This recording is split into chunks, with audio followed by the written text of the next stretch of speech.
All right, ladies and gentlemen, welcome back to Houston Rockets Daily. We have Let's Talk Rockets episode 94. This is available on Spotify, Apple. The link's down below. Thank you for listening live, post live. Not Rockets. I keep saying that in my head. Warriors Twitter is in absolute shambles right now. They are in absolute shambles.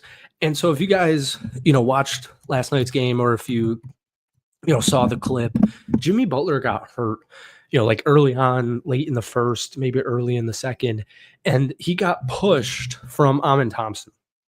But Amin Thompson got pushed from Draymond Green. And if you've played sports before, if you've played basketball, if you played pickup, like that's sports. That's what happens. It's like even like football, man. People like will get hit like slightly near the head, or a quarterback will dive and, a linebacker will hit him close to the head. And it's like, dude, these guys are playing sports. This is basketball. This is playoff basketball. This is a rivalry. This is what 90s basketball looks like when I watch it on YouTube. All right. Let me open this Diet Pepsi. I got to mute it because it's probably way too loud. All right. How are we doing? We got 3 amazing people in here. Hit that like button for me. We're going to pull up some tweets here. I just kind of rambled. There's no Rockets game until Saturday night. And I really like doing this. It gives me so much, it almost like wakes me up. So I've got some tweets here. This one's from Steve Kerr, and I won't play the whole clip because it's kind of like a shitty. What is up, Kerm? How are you doing? You guys are definitely going to sweep the Memphis Grizzlies. John Moran is checked out, it appears. So who's your next matchup? It's going to be LA or who the hell is LA playing? What? It's so obvious, Denver. I'll put this over here. I got some new stuff for the background. But all right, on the screen here for our audio listeners, we've got a tweet from Berto. Steve Kerr said their feeling was the Butler fall was an inadvertent accident in a jumbled up rebound situation and credited Houston for outplaying them via Anthony V. Slater. So like I said, it really is crazy. Now, we were streaming last night and we had a Dubs fan in here saying, you guys played dirty. That was a lucky win.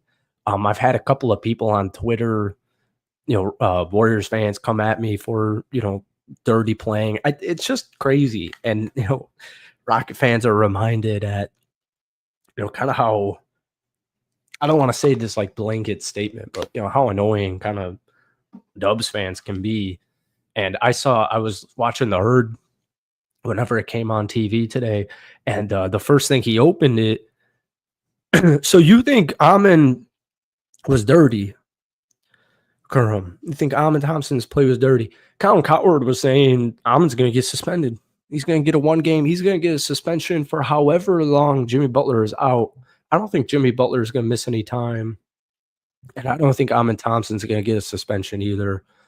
And so here's it is unfortunately a big deal. And it is unfortunately something we got to monitor because, if Jimmy Butler doesn't play on Saturday and Amin doesn't either, then it's okay, kind of mitigated, neutralized. But if there's even a hint of possibility, just because, sports feel rigged sometimes, luck, man. If Amin Thompson misses Saturday night and Jimmy Butler plays, I mean, that's what concerns me, just because game 3 is like the most important game in an NBA or not NFL, NHL series, MLB. Game 3 is like the game. Now, the good thing is Golden State is old. And we really talked about this before the series even began. Golden State's got Steph, Jimmy Butler, Draymond Green. They're all over the age of 30. Houston barely has anybody over the age of 30. Houston barely has anybody around the age of 30 outside, the obvious vets. But, those young legs, like you saw last night, is what you'll see for the entire 7-game series. So that's good. Golden State has barely lost games with Jimmy Butler in that lineup. And he makes, especially in the playoffs, man, the biggest deal in the entire world. So, if Jalen's playing like that, it's going to be hard for Golden State no matter what happens to come back. But on the screen here, Warriors player shot 1 of 8, which is 12.5% from the field when Amin Thompson was the primary defender in Houston's Game 2 victory. Curry went 1 of 4 with 3 turnovers. Moody 0 of 1, Peyton 0 of 1, Pod 0 of 1. Podziemski played with, food poisoning. I said he had a bad veal. Veal sounds so bad. I could never eat veal, at least in this era. Even like Warriors fans were pissed at how Steph Curry was being guarded. And Houston, we saw the clip from Ime Udoka. If you didn't see the clip, Ime was saying, like, they're not going to call it. They're not going to call it. They can't call it. They can't call it. Just keep doing it. They're not going to call it. That's how playoff basketball works. And Steph Curry, man, that's like been the whole MO to beating Steph Curry. And you saw it. So, like, I wish I had the clip. There's a clip circling Warriors Twitter where it's Steph Curry being guarded last night from Houston after Jimmy Butler got hurt, and they're hand checking him the whole time, and they're holding onto his jersey, and they're kind of elbowing him a little bit. They're just being annoying. They're being literal pests. And you could tell Steph's getting annoyed. You could tell Dre's annoyed. You could tell everybody in Golden State's team is annoyed. The thing with that is that's how you beat Steph Curry. That's how you beat Golden State. And so you really, I don't know if you guys remember, like, in the Harden, Rocket, Golden State era, specifically like LeBron's team. I remember watching like Cavs, Warriors, NBA Finals, and the analysts used to always be on this. The Cavs in the finals, whenever they would play Golden State, would do the same thing Houston did last night. And he may 100% knows that. And it used to really piss Steph Curry off because it pisses them off in general. They, think Steph should get way more calls. Every team, we think Jalen should get more calls. Every team with an undersized guard, every team thinks their guard should be getting more calls in general. But like, that's what came to me immediately this morning when I saw that clip. Was like, that's what Cleveland used to do to Steph. So I think it's genius. And one of the things I kept saying on this pod beforehand was, Steve Kerr's a really good coach, or he has a really good pedigree. I don't think Steve Kerr is as in control as he used to be, because obviously the team is, not 3 Hall of Famers in their prime anymore, but 4 Hall of Famers in their prime anymore. Fuck. Goddamn, KD. Ime Udoka having that experience with Boston a few years ago, and Ime Udoka just in general being a man, it just goes a really long way. So what playoff basketball feels like, besides Van Vliet and Brooks, everyone else is 23 and younger. Yeah, and Steven Adams. All right, let's see what else we got circling around. Anything you guys got, let me know. I know there's going to be a game. So Jalen, I'll pull up the box score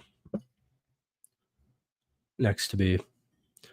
But I think Şengün, you can tell when Şengün in these 2 games, you can tell he's feeling it. You can tell he wants it. Yesterday, I think he was a little inefficient. 6 of 15, 1 of 2 from downtown, but he had 17 points, 16 rebounds, 7 assists, and I think we said 6 offensive rebounds. Yesterday, he was a plus 28. That is by far a team high. The next closest would be Jalen and Fred at plus 19 each. So Şengün was plus 28. He was really the only good player in game 1, at least statistically and with the eyes. 26 points, 9 rebounds, 3 steals. He had 2 steals last night as well. I think there's going to be one of these, because we know Şengün has Draymond's number, and Draymond thinks it's the other way around still. You could tell Şengün's not afraid. He wants it. He embraces it. They're embracing it, man. That was my big thing last night. We were saying the Rockets embraced that game 1 loss. They embraced their inexperience, and they're using it as their edge. But Şengün, game 3, I think is going to be, I'll call player of the game. Something close to 30, 15-ish rebounds, 5-ish assists. I think that's the game Şengün goes off. Because like I keep saying, man, game 3 is Houston's got to get game 3. But all right, so Jalen went 38 points, 8 threes, 6 assists, 3 steals. My hair's a mess. Our water is shut off right now for some reason. He is the youngest player in playoff history to record or exceed the stat line. But here's what I wanted. I'll just have this up while I peruse around my there you go. It's just Alperen Şengün's stat line. My Twitter is so not rocket sphered. Who are big? What's that? Oh, biased Houston. Or like Will. Yeah, they're going at Miss Eason.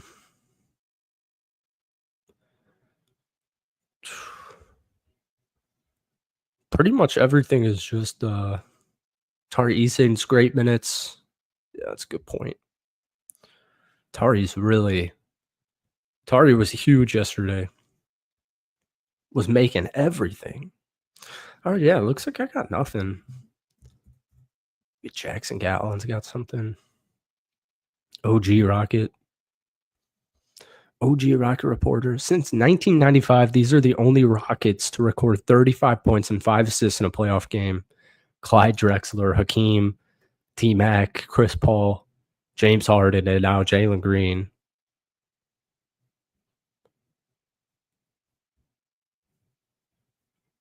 And it just compilations of Draymond Green's dirty plays from the last few years.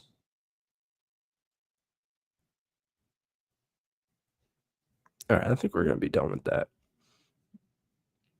Honestly, other than that, I really didn't have anything. Nothing planned for this one. Maybe that's a mistake. Any news? Why would there be news? Rockets owner mocks Mavs over dumbass Doncic. Nico Harrison's like, I didn't know he was important to Dallas, but it would be like trading James Harden for, Anthony Davis and then being like prime James Harden. And like, it's like trading Harding in like 2017, being like, I didn't know he was important to the fan base. And it's like, that's not even really the point. You're the GM of operations. Like, this is all of the money you guys probably make. I mean, I wonder what Houston's like sales, obviously ticket sales, you could see it on TV, but like, I'd like to see a graph of the last 10 years of Houston Rockets sales for things like tickets, even like Google searches, jersey sales, because I'm assuming it goes up for Harden. Second he gets traded, it goes down, probably a slight up for Jalen Green, and then it's probably been plateaued for a few years. He's definitely the most hated guy in Dallas. All right, I think we're just going to do a short one here. Trying to push the algo out, try and get us back in favor, but trying to make this more of a routine. So I appreciate y'all tuning in live, everyone tuning in post live. We got the links to this down below in the in the description of this, and that's it for me, man. We'll see you probably tomorrow or maybe Saturday afternoon, but thanks for popping in.